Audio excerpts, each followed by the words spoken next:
All right, so came out to this call yesterday. It's a 2014 Trane air handler and heat pump. The air handler and heat pump are fully communicating. It's the TAM8 and it's attached to the Trane. Let's see here, get outside. The Trane XL20i. So I got here last night. It was like 28 degrees outside. My strips weren't coming on. So I noticed, like, you can see the integrity here, but as we kind of pan over this way, you can see how that growth and buildup cause those to fail right there. So underneath there, it's broken. So I replaced the heat strip kit and I fired the system up. Emergency heat looks fine. But when I'm running the system in the heat pump, I have a very low supply temperature, like 50 degrees.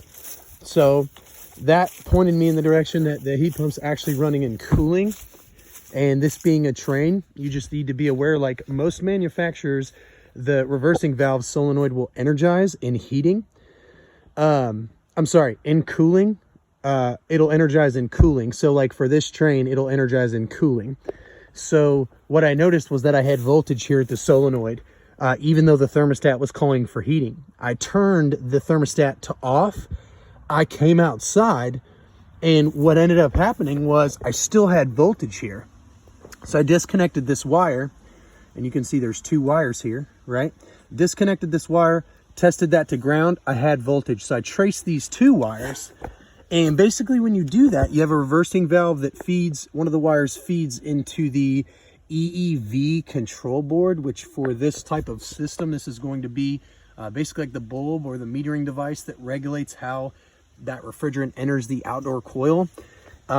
So this is the EEV board. This is the actual control board coming from the inside. This is how the system will communicate. And what I found was when I removed this wiring, I did not have voltage here. So what I did is I tested the O prong coming from the board.